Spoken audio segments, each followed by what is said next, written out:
పెద్ద పెద్ద సినిమాలు రిలీజ్ అయినా చిన్న చిన్న వాటికి థియేటర్స్ దొరక కూడా ఇబ్బంది పడి కంటెంట్ ఉన్న సినిమాలు పోతాయి. మళ్ళీ ఎప్పుడో ఓటీటీకి వచ్చినప్పుడు సరే దీన్ని ఎలా మిస్ అయ్యామే అంటాం.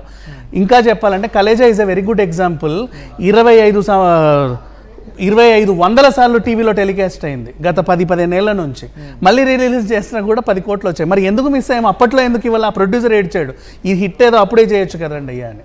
ఇప్పుడు చూస్తున్నాం అంటే ఏదో కారణం చేత ఐదర్ నెగిటివ్ రివ్యూస్ ఆర్ లేకపోతే థియేటర్స్ లో కొన్ని సందర్భాల్లో మళ్ళీ కంటెంట్ గురించి మాట్లాడే హక్కు మీకు లేదండి చిట్టిబాబు గారు. బాగుంది కంటెంట్ అయినా మరి కంటెంట్ గురించి ఎలా మాట్లాడతారు? ఆ ప్రొడ్యూసర్ పిచ్చోడా తీసింది? పిచ్చోడు అయిపోయి తీస్తాడు సినిమాలో? పిచ్చోళ్ళ కాదు, కంటెంట్ లేదని సినిమా ఆడియన్స్ రిజెక్ట్ చేస్తే సినిమా ఇందులో content how can you tell like you are making the movie for audience, not for yourself. Audience కోసం సినిమా తీసారు. ఆడియన్స్ ఒపీనియన్ ప్రతి ఆడియన్స్ కి చూపించగలుగుతున్నావా? ప్రతి ఆడియన్స్ చూపించగలుగుతున్నావా? ఇద్దరు ఆడియన్స్ చూసి బాలేదంటే బాలేదా? కంటెంట్ లేకుండా సినిమా ఆడదు. కంటెంట్ గురించి మాట్లాడొద్దు కంటెంట్ గురించి. Cinema is content. ఎందుకు కంటెంట్ ఉంది కాబట్టి వాళ్ళు తీస్తారు కోట్లు పెట్టి. సరదా ఎవరికి ఉండదు ఇక్కడ. ఎవరికి సరదా ఉండదు. అందరూ గొప్ప, నువ్వు గొప్ప అనుకుంటే సరే కాకి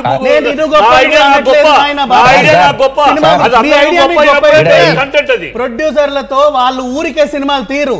ఒక మనిషి నొప్పితో అక్కడ ఉండి నేను ఇలా సినిమా కోల్పోయినట్టుంటే నీ సినిమాలో కంటెంట్ లేదంటే పట్టుకొని అలా ఎలా అనగలుగుతావు? పెద్ద హీరోలతో సినిమా, చిన్న హీరోలతో సినిమా, మేము చిన్న పెద్ద రెండు తీసాం, మాకు తెలుసు. కంటెంట్ లేకుండా ఏ సినిమాను ఆడదు. కంటెంట్ లేకున్నా డిఫరెంట్ సిచ్యువేషన్స్ వల్ల కూడా అలాంటి సిచ్యువేషన్లు కూడా బోల్డ్ ఉంటాయి. దాని గురించి మాట్లాడదాం. కంటెంట్ లేకుండా ఆడి సినిమా లేదు. మీకు తెలియకుండా ఉన్న కంటెంట్ లేకుండా మీకు బోల్డ్ తెలుసండి. సినిమా కంటెంట్ అవసరం లేదు. సినిమా కంటెంట్ అవసరం. కంటెంట్ లేకుండా సినిమా ఏంటి? సినిమా ఆడియన్స్ కోసం తీస్తారు, మీకోసం నా కోసం కాదు.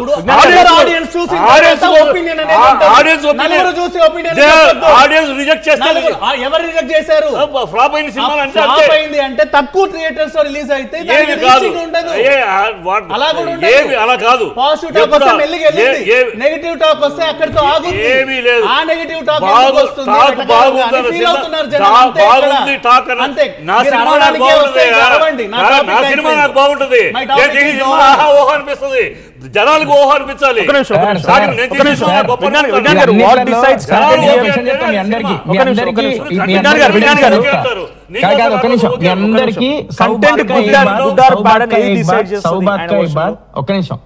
నిమిషం సౌబాత్ కా ఏక్ బాత్. మనం అందరం సినిమా వాళ్ళమే. సినిమాల గురించి ఎటకారంగా మాట్లాడిన వాళ్ళని కొంతమంది ఇక్కడ సపోర్ట్ చేస్తున్నారు, which is not at all right thing. మనము దీనికి యాక్షన్ తీసుకోలేమో మీరు అంటున్నారు. అన్నిటికీ సొల్యూషన్ ఉంటది, 100% సొల్యూషన్ ఉంటది. మనం ఒకవేళ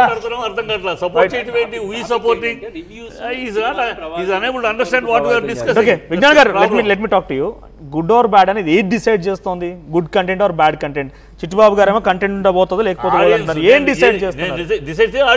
మీరేం చెప్తారు? మీకు తెలుసా, ఫస్ట్ కొన్ని సినిమాల్ని పాడు చేయడానికి దేవరకు జరిగింది, పుష్పకు జరిగిందండి. ఇది ఫస్ట్ డే ఫస్ట్ షో కావాలని వెళ్తున్నారు మైకుల దగ్గరకు. అప్పుడు మైకులు వస్తాయి, చీ వరస్ట్ సినిమా అని పబ్లిక్ టాక్ రీచ్ అవ్వాలి. ఫస్ట్ డే అందరూ పబ్లిక్ టాక్ చూస్తారు కదా, అది రీచ్ అయ్యేలాగా కావాలని ట్రై చేయడం ఫస్ట్ డే ఫస్ట్ షో. తర్వాత అందరూ నిజంగా బాగాలేదేమో అనుకుంటారు. మళ్ళీ 10వ రోజు తర్వాత ఆ సినిమాలు 2000 కోట్లు 1000 కోట్లు వసూలు చేస్తున్నాయి. అప్పుడు రిలీజ్ అవుతున్నాడు. ముందు నెగిటివ్ రివ్యూస్ నెగిటివ్గా చేస్తున్నారు కావాలని. ఒకరు ఇంకా చెప్పిన బుక్ మై షోలో నువ్వు సినిమా చూడవు కానీ కొనేస్తున్నావు పని కట్టుకొని. నువ్వు కొన్నందుకే అది అడుగుద్ది బాగుందా లేదా అని. ఇది జరిగింది గామి సినిమాకి. గామికి అందరూ పాజిటివ్ రివ్యూస్ ఇస్తే బుక్ మై షోలో రేటింగ్ 1.5 ఉంది. కావాలని చేసిందే కదా సిచ్యువేషన్స్. ఇవన్నీ ఎన్ని చూసి ఉన్నాం, మాట్లాడి ఉన్నాం. ఈ రోజు వచ్చేసి సినిమా ఆడుద్ది, కంటెంట్ ఉన్న సినిమాని క్యాలిక్యులేట్ చేయాలి. సినిమా కంటెంట్ అవసరం లేదని అనలేదండి బాబు. తీసే వాళ్ళు కంటెంట్ నమ్మే తీస్తారు.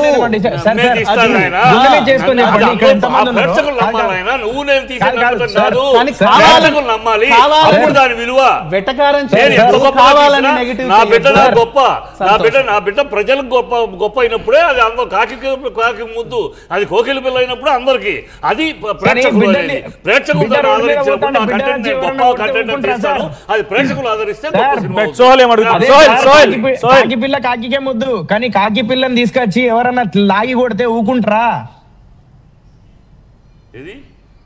మన బిడ్డ మనకి మంచిగా అనిపిస్తుంది అంటున్నారు కదా, ఓకే మన బిడ్డ మనం మంచిగా అనిపిస్తుంది, మన బిడ్డ రోడ్డు మీద తీసుకెళ్ళినప్పుడు కూడా వచ్చి కొడితే ఊరుకుంటారా? ఆడియన్స్ కి మంచి అనిపించాలి కదా, నాకు ఓకే, నేను ఐడియా అనుకుంటాను. వచ్చి కొడితే సార్ బిడ్డ బాగుందా లేదా అనేది చెప్పడం అంత వరకే, కానీ బిడ్డను వచ్చి లాగి కొడితే ఊకుంటారా? బిడ్డను వచ్చి లాగి కొడితే ఊకుంటారా? బిడ్డను ఎందుకు బాగా లేకపోతే లాగి కొడతారండి ప్రేక్షకులు. లాగి కొడితే మీరు సపడే కూర్చుంటారా? ప్రేక్షకులు కొడతారు, బాగా లేకపోతే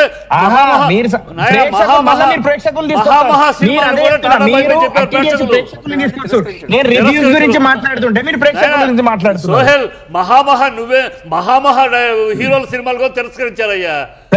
నేను ఆడియన్స్ గురించి మాట్లాడలే, మళ్ళీ మీరు ఆడియన్స్ అని తీసుకొస్తారు.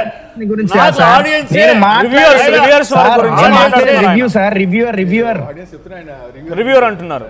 రివ్యూ రాసేవాడు బిఫోర్ రిలీజ్ రాస్తే తప్పు, after release nobody to control. Before release మనం control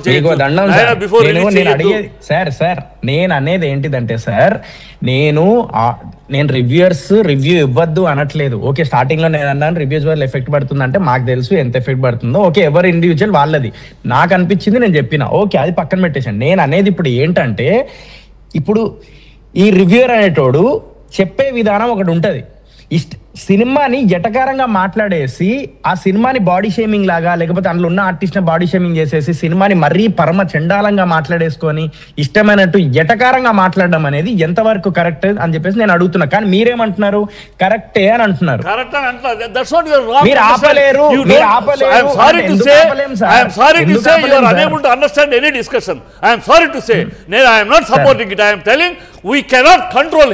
That's what I'm telling. Control చేసే ఆయుధం మన దగ్గర లేదు అంటున్నాను. దానికి సపోర్ట్ కి సంబంధం ఉందా? So you are unable to understand what we are talking. ఒక్క గవర్నమెంట్ దగ్గరికి వెళ్ళి రివ్యూ ఇచ్చేటప్పుడు ముఖం కనబడుతుంది కదా, మనిషి ముఖం కనబడుతుంది సార్. వీడియోలో రివ్యూ ఇచ్చేటప్పుడు మనిషి ముఖం కనబడుతుంది కదా సార్. మన దగ్గర రివ్యూలో మనిషి ముఖం కనబడుతుంది కదా సార్. మనిషి ముఖం మాట్లాడిన ఆర్గ్యుమెంట్ మన దగ్గర we don't have any system to control that. ఆ సిస్టమ్ తీసుకురావాలి అని చెప్పేసి నేను అంటున్నాను సార్. ఆ సిస్టమ్ తీసుకురావాలని నేను అంటున్నాను సార్. అది ఎప్పటి నుంచో ఉంది కానీ గవర్నమెంట్ సార్. ఇప్పుడు రేవంత్ రెడ్డి గారి దగ్గరికి వెళ్ళి సినిమా ఇండస్ట్రీ అందరూ వెళ్ళి ఒక్కసారి సార్ నువ్వు మేము మీటింగులు పెట్టి, ప్రొడ్యూసర్ కౌన్సిల్ మీటింగులు పెట్టి వీళ్ళందరినీ పిలిచి మాట్లాడి, నాయన కనీసం వాళ్ళ లిబర్టీ అంటే కనీసం బిఫోర్ ఫ్రైడే, సాటర్డే, సండే ఈ 3 రోజులకైనా నోరు మూసుకోండి, మండే నుంచి మీరు తెచ్చుకోవాలంటే కూడా దానికి వాళ్ళు సరే అన్నారు. కానీ తర్వాత అది కూడా చేయట్లా, వాళ్ళు ఫ్రైడేనే మొదలెడతారు.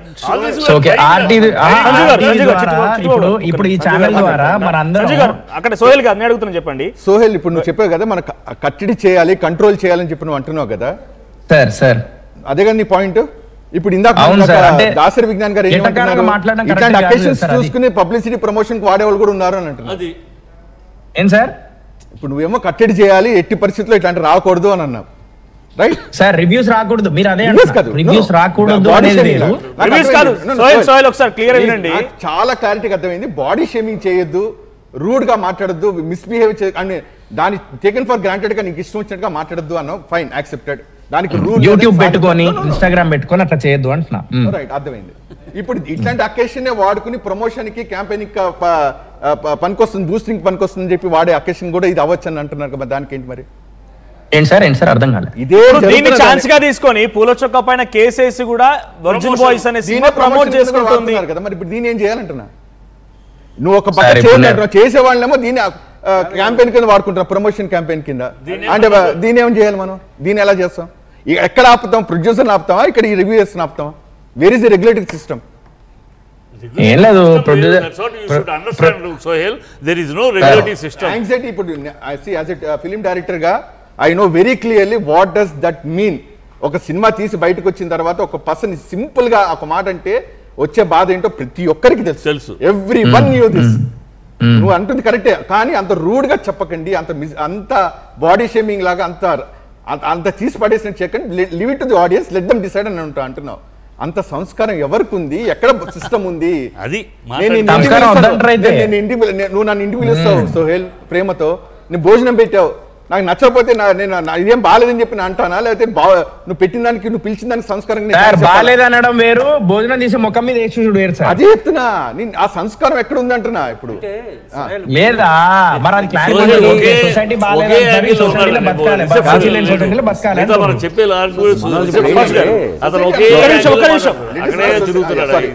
ఇప్పుడు ఎలా అంటే ఒక ముఖ్యమంత్రి స్థాయిలో ఉన్న వ్యక్తిని లేదంటే ప్రధానమంత్రి స్థాయిలో ఉన్న వ్యక్తులను కూడా తోలనాడుతూ వీడియోలు అవి చేస్తారు. కంట్రోల్ చేయలేని పరిస్థితుల్లో ఒక సినిమాకి సంబంధించి నెగిటివ్ కామెంట్స్ చేయడానికి ఖచ్చితంగా మనం తప్పు పడతాం, దాన్ని ఖండిస్తాం. కానీ దాన్ని ఏ విధంగా కట్టడి చేయగలుగుతాం అనేది అది వాళ్ళ విచక్షణకి మనం వదిలేయాలి తప్ప దాని మీద కేసులు పెట్టి నిజంగా అలా లేకపోవడం కూడా కొన్నిసార్లు ప్రాబ్లం అవుతుంది. కొన్నిసార్లు ఆ భాష కూడా వినలేకపోతున్నాం. ఆ సినిమా డైరెక్టర్లు ఇంకా ప్రొడ్యూసర్ల సంగతి వాళ్ళు డైరెక్ట్ గా వాళ్ళు ఒక బిడ్డని కన్ని తీసుకొచ్చినట్టే కనిపిస్తూ ఉంటుంది వాళ్ళకి సినిమా అనేది. అలాంటిది వాళ్ళే యాక్సెప్ట్ చేయలేక వాళ్ళకి ఎట్లా ఉంటుంది ఇంకా సిచ్యువేషన్ ని? సో ఇప్పుడు సిచ్యువేషన్ ఏంటంటే ఇప్పుడు కూడా ఒక ప్రొడ్యూసర్ లాగానే ఈ అబ్బాయి మనతో మాట్లాడుతున్నాడు, నాకు ఒక పెయిన్ ఉంది అని. మనం ఏం చెప్తున్నావు అంటే నీ కర్మకు నువ్వు చావురా అంటున్నావు. అది ఆయనకు నచ్చట్లా. This is what happened. ఇప్పటి నుంచి అదే జరుగుతుంది. ఇది ఎలా కంట్రోల్ చేయాలండి? ఇలా వెటకరంగా మాట్లాడడం నాకు నచ్చట్లేదు. ఇప్పుడు నాకు అర్థమైంది ఏంటంటే వచ్చేసి ఏంటంటే సొసైటీ లాగే ఉంటది, నీ కర్మకు నువ్వు చావు, నీరు కంటెంట్ నీ సినిమా మనం అలా అంటున్నాం కానీ డిస్కస్ చేసుకుంటున్నావా? కనీసం డిస్కస్ చేసుకుంటున్నా. మీరు అన్నారు కాబట్టి చెప్తున్నారు. మీరు అన్నారు, నా ముందే అన్నారు. One second, don't say that. మీరు అనిందే నేను చెప్తున్నా. అనిందే చెప్తున్నా. అలాగే ఉంటది సోషల్ మీడియా. మీరు అప్పుడు అబ్బాయి చెప్పిన ఏంటి, తన ప్రాబ్లం ఏం చెప్తున్నాడు? కంట్రోల్ చేయాలని మరి మీ వయసుకు మీరు ఓదార్చాలా? నీ కర్మకు నువ్వు చావంటావా? Then don't interpret. Low grade below the belt interpret. అదే మీరు మాట్లాడేది. డోంట్ అనవసరంగా below the belt interpretation. Don't believe. Don't dominate me. No, don't dominate me. Don't say. Don't dominate me. Don't touch. Shut up. No.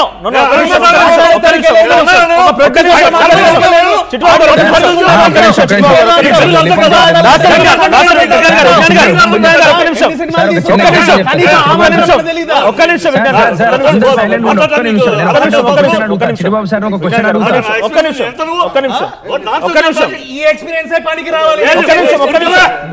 Experience వరకు వెళ్ళకండి.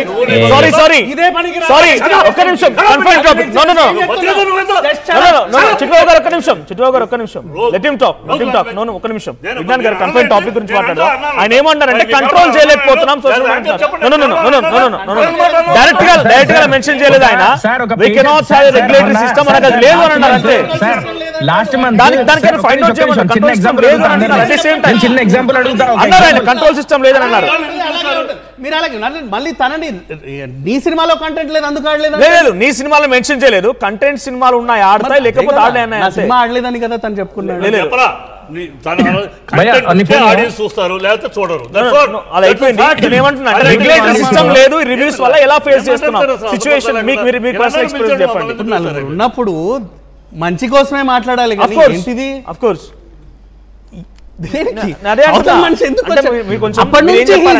తన pain ఇదండి అదండి అని చెప్తున్నా.